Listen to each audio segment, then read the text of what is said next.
नमस्कार, मैं पिंकी और मैं प्रीति। स्वागत करते हैं आपका आवाज दुनिया के हमारे आज के इस एपिसोड में। वर्दी में वो हिम्मत है जो डर को झुका देती है, हर अंधेरी गली में जाकर न्याय की लौ जला देती है। अपराध की हर चाल को वो पहले ही भांप जाती है। एक महिला एसीपी बनकर समाज को आईना दिखाती है। इस खास प्रोग्राम में आज हमारे बीच एक ऐसा खास मेहमान मौजूद है जो कह सकते हैं कि एक प्रेरणा स्रोत महिला है, जिन्होंने न केवल पुलिस बल में एक महत्वपूर्ण स्थान प्राप्त किया है, बल्कि उन्होंने महिलाओं के लिए एक नई राह भी खोली है।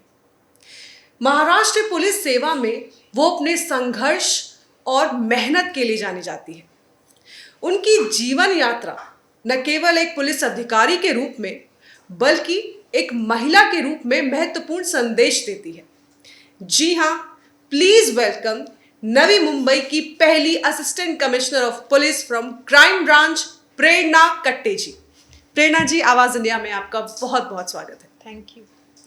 सबसे पहले मेरा सवाल अगर आपसे होगा तो वर्दी, वर्दी कुछ लोगों के लिए ड्यूटी होती है और कुछ लोगों के लिए ये एक जिम्मेदारी है। मतलब एक कहते हैं ना, आपके कंधों पे एक बहुत बड़ी जिम्मेदारी।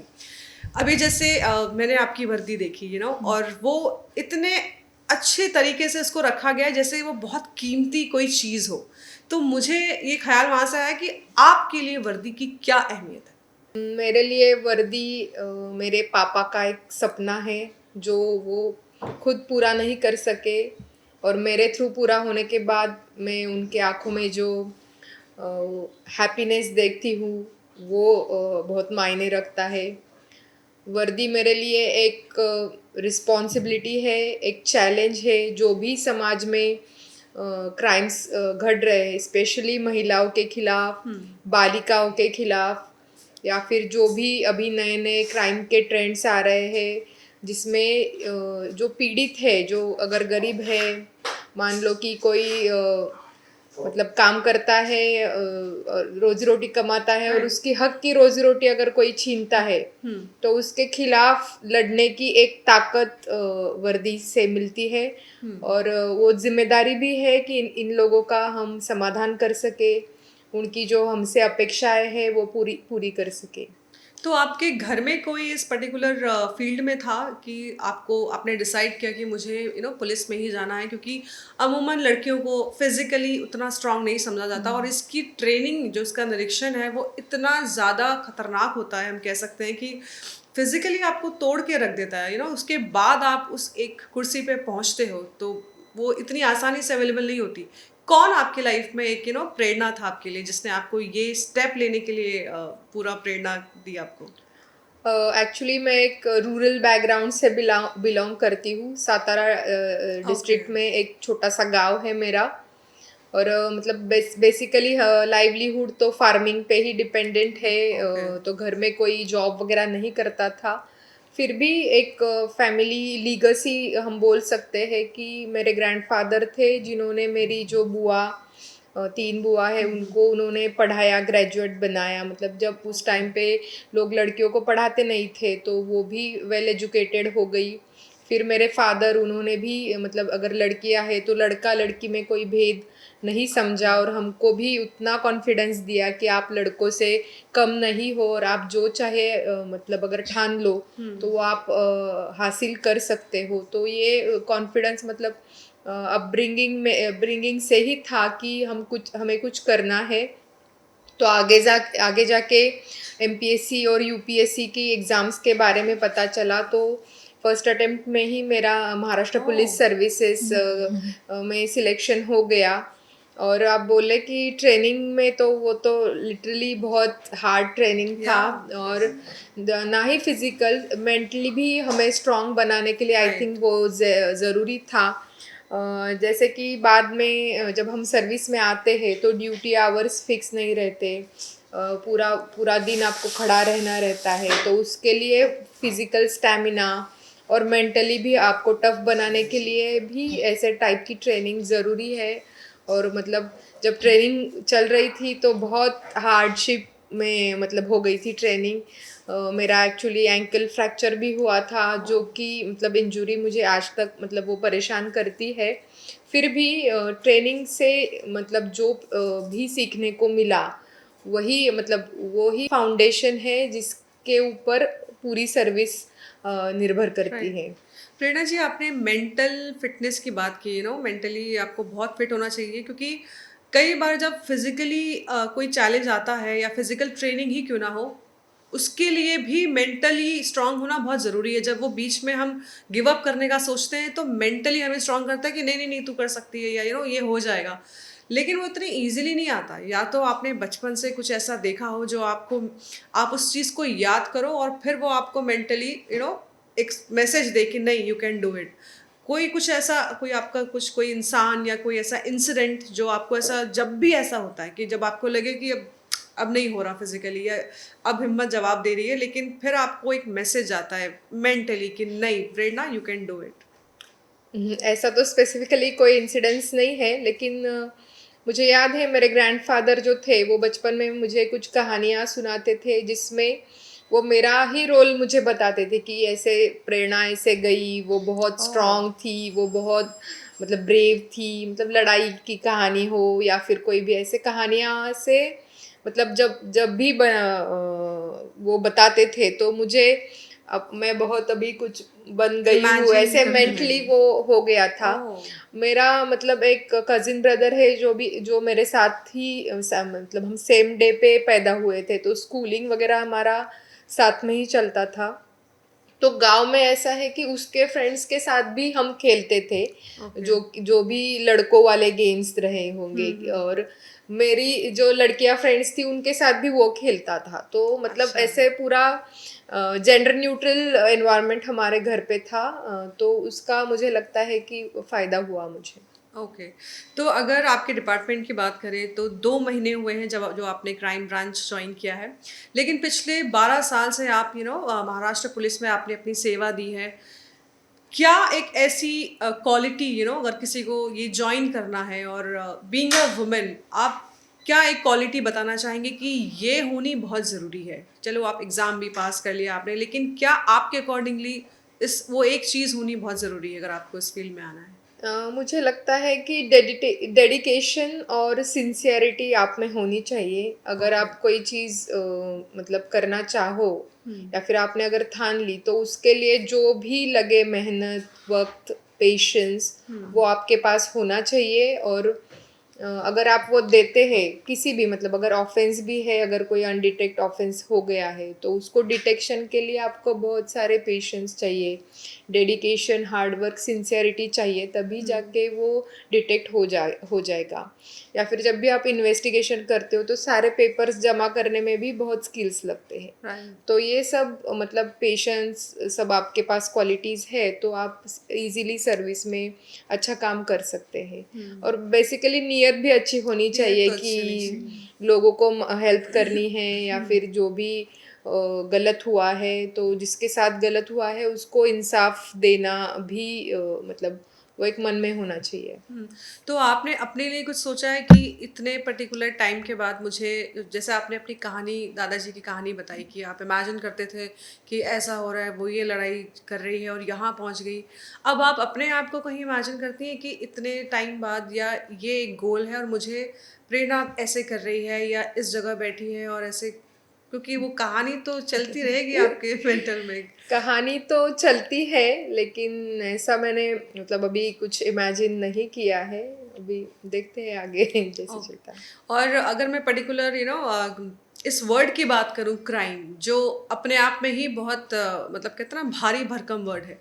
इतने भारी भरकम शब्द की इतनी भारी ज़िम्मेदारी, एक बीइंग अ वुमन, आप लोगों से सुनती भी रहती होंगी कि एक महिला क्या ही अगर मैं अपने शब्दों में कहूँ, क्या ही उखाड़ेगी इतने बड़े डिपार्टमेंट में, और ये तो मेल ही हैंडल करते आए हैं। एक महिला कैसे इस पूरे केस को सॉल्व करेगी।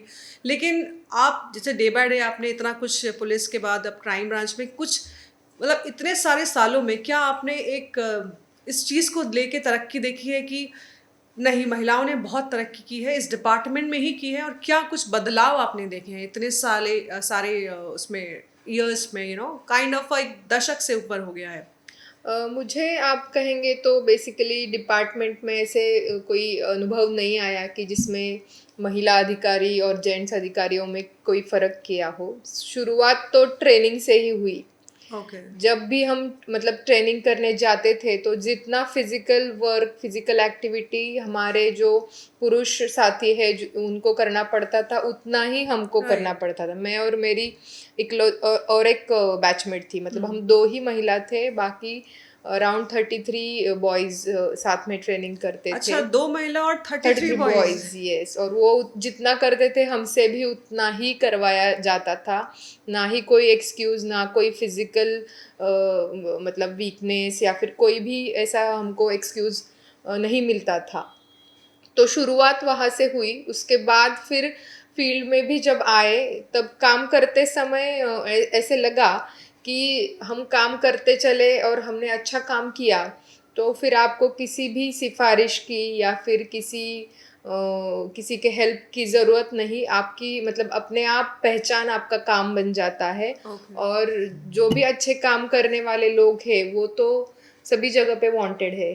तो जैसे कि क्राइम की बात हो रही थी, तो जब यहाँ के जो प्रीवियस एसीपी थे वो रिटायर होने वाले थे और उनके जगह पे सबको लगता था कि कोई मेल ही हाँ, आएगा। मेल ही राइट। आएगा। और बहुत सारे लोगों को इच्छा थी कि वो वहाँ पे आए ओके। करके। तो मैंने खुद इमेजिन नहीं किया था कि मुझे ये पोस्ट मिलेगी। तो हमारे जो सीपी सर है, भारंबे सर, तो मुझे लगता है कि उन्होंने मतलब 3-4 महीने में मुझे कुछ ऑब्जर्व किया होगा और ओके, कुछ योर क्वालिटीज़ वर्क। उन्होंने देखी होंगी कि वही मैंने जो पहले बताया कि सिंसेरिटी, हार्ड वर्क, पेशेंस, तो वो शायद उन्होंने भांप ली और उन्होंने ये पोस्ट मतलब मैंने बिना मांगे ही दे दी। क्या बात है, वो आपका काम बोला काम एक्चुअली। बोला, राइट। यस। ऐसे कौन से किस्से हैं और कुछ यादें आपकी इस काम के लिए प्रति? अ, यादें तो मतलब केस स्पेसिफिक रहती है। हाँ, जब भी कोई बड़ा केस होता वही है हम तो जानना चाह रहे थे। तो मतलब जब भी मतलब क्राइम घटता है तो उसका डिटेक्शन का जो प्रोसीजर है वो बहुत ही थ्रिलिंग रहता है। जब हम इंट्रोगेट करते हैं वेरियस मतलब अगर अनडिटेक्ट ऑफेंस है और 2-4 दिन से चल रहा है तो बहुत सारे सस्पेक्ट्स पकड़े जाते हैं। और उसके बाद जब उनका इंट्रोगेशन चलता है, नई नई चीज़ें उसमें पता चलती है और फिर बाकी टेक्निकल एनालिसिस सभी मतलब जो कड़ियाँ हम कहते हैं तो सबको जोड़ के कुछ बनाना है, आरोपी को पकड़ना है, तो वो मुझे लगता है कि बहुत इंटरेस्टिंग काम है। मतलब हम लोग सब तो सीआईडी या फिर वो सावधान इंडिया में सब लोग देखते हैं, तो वो हम एक्चुअल फील्ड पे करते हैं। अच्छा, अभी आपने बीच में आपके ग्रैंडफादर की बात की, तो आपका और उनका जो नाता है वो बहुत गहरा क्लोज है क्या? यस, वो अभी नहीं रहे। अच्छा। उन मतलब मेरा ग्रेजुएशन कंप्लीट होने से पहले ही उनकी डेथ हो गई। ओके। लेकिन मुझे लगता है कि वो कहीं से देख रहे हैं, ब्लेसिंग्स दे रहे हैं, क्योंकि उनको मतलब वुमेन एम्पावरमेंट का बहुत जज्बा था। और हमको पहले से ही मोटिवेशन देने में दादाजी का बहुत बड़ा रोल रहा है। ओके, अभी आपकी फैमिली होगी, तो ये काम के अलावा आप घर की जिम्मेदारी कैसे निभाते हो? मेरी एक 20 मंथ्स ओल्ड डॉटर है। अच्छा।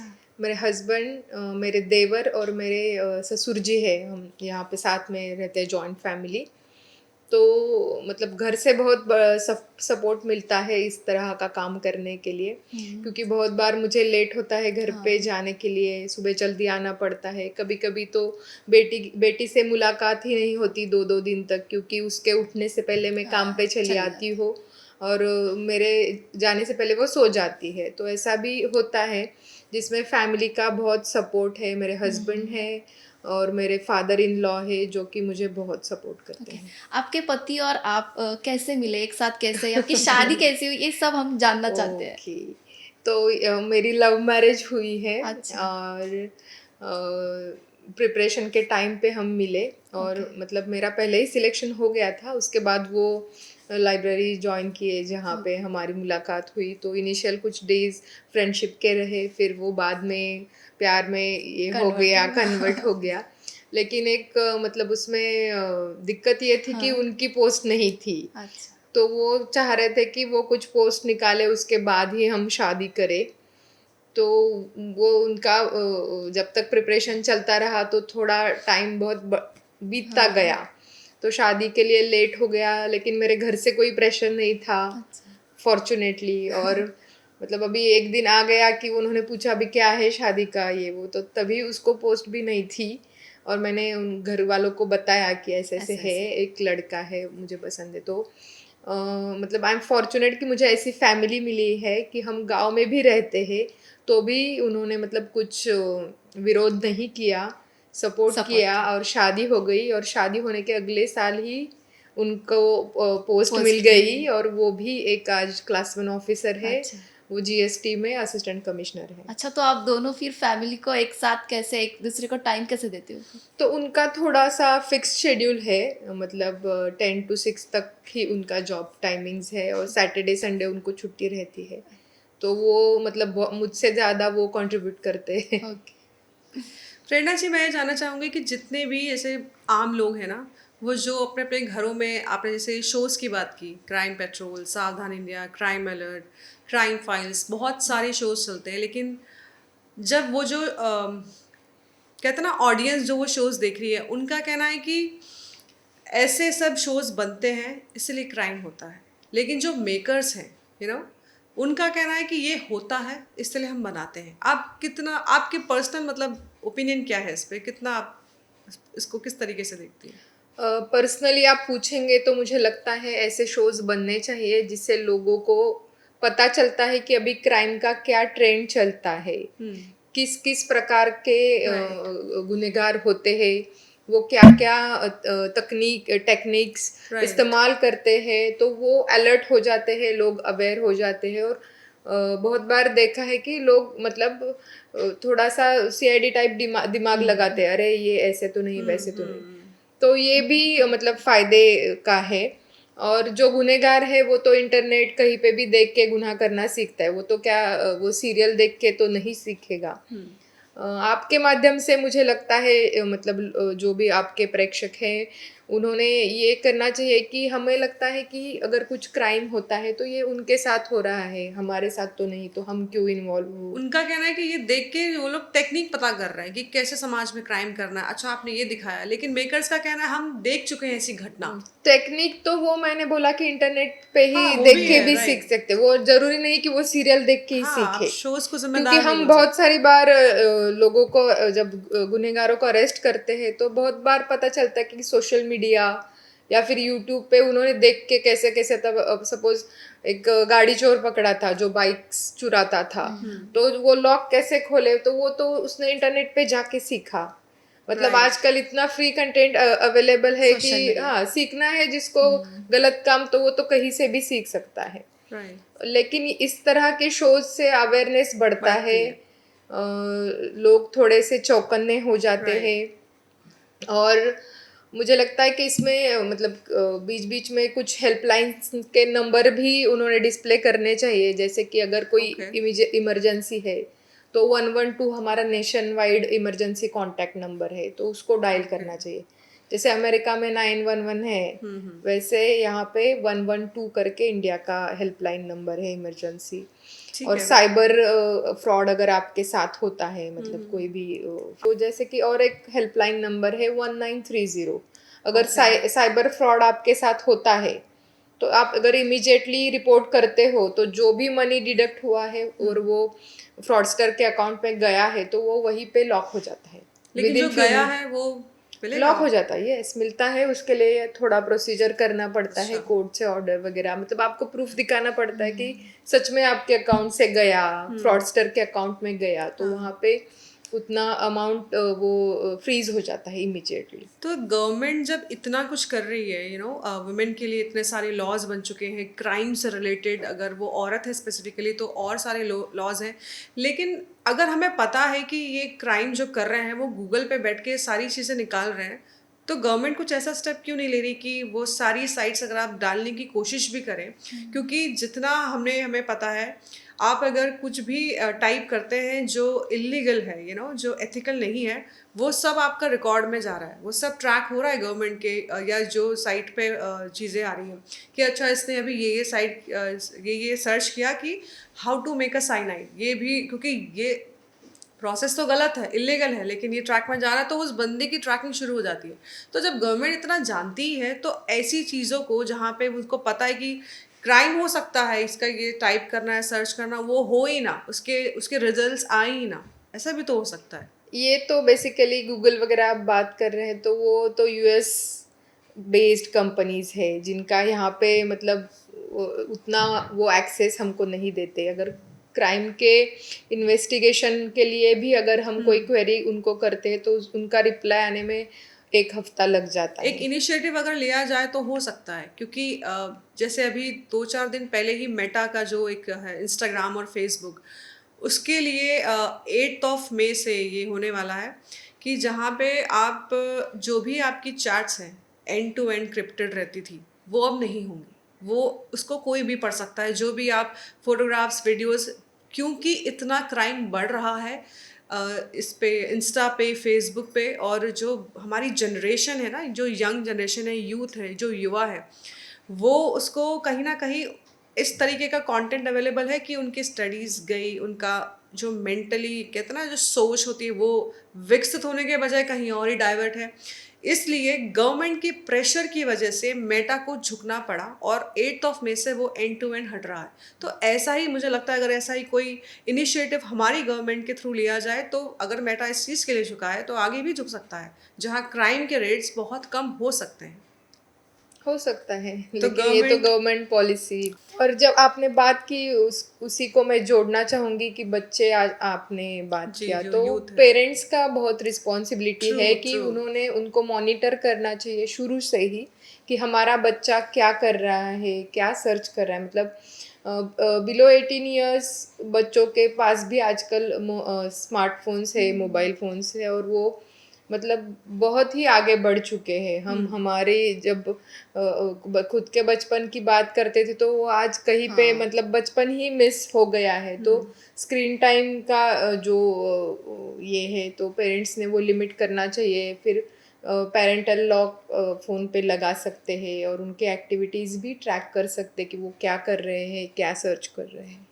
तो आप मतलब क्राइम ब्रांच में होने के नाते, मतलब आपको ऐसा क्या लगता है कि ये एक चीज़ जो है ये महिलाओं को पता होनी चाहिए कि क्राइम जिस हिसाब से बढ़ रहा है, एसिड फेंकना तो इतना कॉमन हो गया है, मुझे लगता है इसके लिए तो स्पेसिफिकली कुछ ऐसा लॉ होना चाहिए कि जो एसिड फेंकेगा उसको तो ये एक दंड मिलना चाहिए, क्योंकि इतना इजीली लोग कहते हैं ना बदले की आग को निकाल रहे हैं। लेकिन कुछ ऐसा जो आपको बीइंग अ वुमेन, आप बोलना चाहें कि ये महिलाओं को पता होना चाहिए, अभी रिसेंटली एक संगमनेर में एक घटना हुई है, एक लड़की के ऊपर एसिड हल्ला एसिड, हुआ है। हाँ, वही आज हाँ। मैंने वो पढ़ा। हाँ, तो मतलब हमारे जो लॉ है उसमें ऑलरेडी अमेंडमेंट एसिड अटैक के लिए हुई थी आईपीसी में। अभी तो बीएनएस आ गया है, भारतीय न्याय संहिता, उसमें भी है। और मतलब गवर्नमेंट जो नॉर्म्स है वो एसिड इजीली ना मिले इसके लिए भी मतलब वो बहुत स्ट्रिंजेंट हो राइट, गए हैं। तो एसिड बहुत इजीली जैसे पहले मिलता था अभी नहीं मिलता है। और एसिड अटैक आप बोल रहे हैं कि बहुत कॉमन है, तो मुझे नहीं लगता इतना कॉमन है। कॉमन क्या है कि जो लड़कियां और महिलाएं हैं उनके साथ जो अत्याचार होता है, मतलब रेप अगर कहे हम, या फिर बाकी सेक्सुअल असॉल्ट राइट, और वायलेंस के जो घटनाएं हैं वो मतलब अगर हम काउंट करें तो अराउंड 98% जो उनके ऊपर अत्याचार होता है वो उनके जान पहचान वाले ही लोगों से होता है। बहुत बार उनके ही कोई क्लोज रिश्तेदार या फिर पड़ोस वाले रहने वाले लोगों से होता है। और वन टाइम क्राइम की संख्या भी बहुत कम है। और रिपीटेड ऑफेंसेस जैसे कि अभी पता चलता है कि 1 साल से, 2 साल से, 5 साल से चल रहा है, लेकिन जो महिलाएं हैं वो बोलती नहीं, किसी के साथ शेयर नहीं करती। बच्चों के साथ भी ऐसे मतलब इंसिडेंसेस होते हैं वो भी शेयर नहीं करती। बहुत बार हमको टीचर्स से पता चलता है, जब स्कूल में गुड टच बैड टच का Right. लेसन पढ़ाया जाता है तब बहुत बार लड़कियां बताती कि मेरे ऐसे ऐसे वो चाचा है, मामा है, नाना, कोई भी ऐसा करता है, ये मेरे साथ हुआ है, तो उस टीचर से हमको कंप्लेंट आती है। एडोलेसेंट में ही चीजें शुरू हो जाती यस, है, तो राइट। बिलो एडोलेसेंस भी मतलब कुछ लड़कियों के साथ ऐसे या होता है।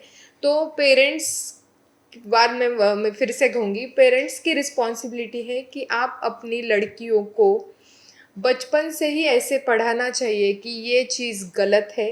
मतलब अगर उसके साथ कोई कुछ गलत कर रहा है तो पहले तो उसने जोर से चिल्ला के बोलना चाहिए कि ये नहीं करना है, मुझे ये पसंद नहीं, मुझे अच्छा नहीं लग रहा है, और उसने जाके पहले अपने पेरेंट्स को पेरेंट्स बताना पेरेंट्स चाहिए। को ही अपना होमवर्क करना चाहिए बच्चों के साथ, चाहिए, यस, स्पेशली लड़कियों के लड़कियों साथ। के कि साथ। देखिए होता तो दोनों में ही है, मतलब आप सिर्फ ये नहीं बोल सकते कि सिर्फ बच्चियों के साथ, कई आप जगह देखेंगे कि बीइंग अ बॉय लड़के के साथ भी ऐसा बहुत होता सारे, है, हाँ, यस। हमारे सोसाइटी में ये कि अरे लड़कियां ही है, लेकिन नहीं, जब आप एक लड़के की, चाहे वो बच्चा ही क्यों ना, वो भी वो चीज़ फेस करता है, तो मुझे लगता है दोनों को लेके ही ड्यूटी होनी चाहिए कि जहाँ पे एक पेरेंट्स को घर से ही होमवर्क शुरू करना चाहिए और उनके अंदर से डर निकालना चाहिए कि ये हो गया तो ऐसा हो जाएगा, हम हैं। बहुत बार मतलब जिसके साथ ऐसी घटना घटती है वो खुद को ही दोषी मान लेता है, खुद ही गिल्ट फील में ऑफ जाता कोर्स। है कि मुझसे ही कोई गलती हो गई होगी, या फिर मेरे ही साथ ऐसा क्यों हुआ।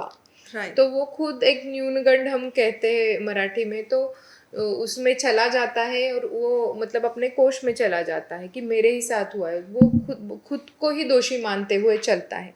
तो पेरेंट्स की रिस्पॉन्सिबिलिटी है, अगर ऐसा कुछ होता है तो उसमें उस लड़की या फिर लड़के की कोई गलती नहीं, ये आपने उसको मतलब विश्वास में लेकर उसके मन के ऊपर ये करना चाहिए और उसे कॉन्फिडेंस देना चाहिए कि जो हुआ राइट। वो एक्यूज की गलती है, ना तुम्हारी गलती है। आई थिंक उसका दूसरा रीज़न ये भी होता है कि जो आपने फर्स्ट बोला कि शायद मेरी गलती होगी, लेकिन being a women, being a girl, हमें ये लगता है कि अगर ये चीज़ हमने बता दी तो शायद एक लड़की का एक मिडिल क्लास फैमिली में ही बाहर निकलना थोड़ा सा ये हो जाता है कि उसका शायद स्कूल बंद हो जाए या उसकी स्पेशल एक्टिविटीज़ है, ट्यूशन्स है, ये डर ज़्यादा होता है क्योंकि जो इस चीज़ से गुजरा है वो इस चीज़ को समझ सकता है कि ये जो एक डर होता है ना कि अब मुझे यहाँ पे भी नहीं जाने मिलेगा, यहाँ पे भी नहीं होगा, क्योंकि अगर पेरेंट्स के दिमाग में बात बैठ गई तो फिर तो उसको, मतलब स्कूल तो चलो एक मैंडेटरी हो गया कि जाना ही है, लेकिन उसके अलावा सारी चीज़ें बंद। तो अगर आप वो डर और उनको कॉन्फिडेंस देंगे तो शायद कम हो जाए। और अपराधी भी जो है वो आके सीधे रेप नहीं करता, वो पहले अंदाज़ा लेता है और मतलब शुरुआत में टच करेगा, थोड़ा ये करेगा, फिर तो मतलब वो स्टेप बाय स्टेप आगे बढ़ता है, और उसी वक्त मतलब फर्स्ट स्टेप में ही अगर लड़की उसको मना करती है, नहीं करना है, मुझे अच्छा नहीं लग रहा है, आप दूर रहो, तो वो फिर वो पीछे हटेगा। बहुत बार ये भी हमको लड़कियों को सिखाना ज़रूरी है कि ऐसे अगर कोई कर रहा है तो आप उसको मतलब स्पष्ट शब्दों में ना बोलना चाहिए। आपने पिंक मूवी में भी आपने राइट। ये सुना होगा डायलॉग, जिसमें राइट। अमिताभ जी कहते हैं कि you should say no is a sentence, या not a no, word. No means no. No means no.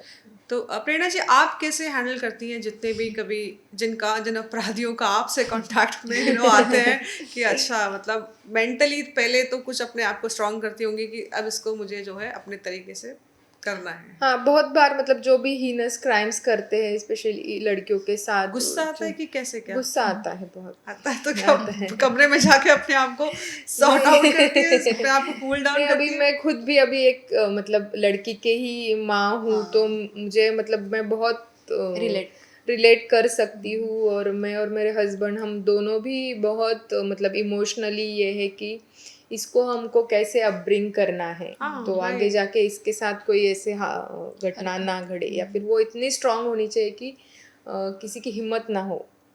मतलब मैं खुद आप खुद से इमोशनल है? रिलेट। हाँ। तो इमोशनल होना और क्राइम में उस केस को सॉल्व करना, अपराधी सामने खड़ा है, तो कैसे? इमोशनल होने से ही हम एम्पैथेटिक फील कर सकते हैं टुवर्ड्स विक्टिम।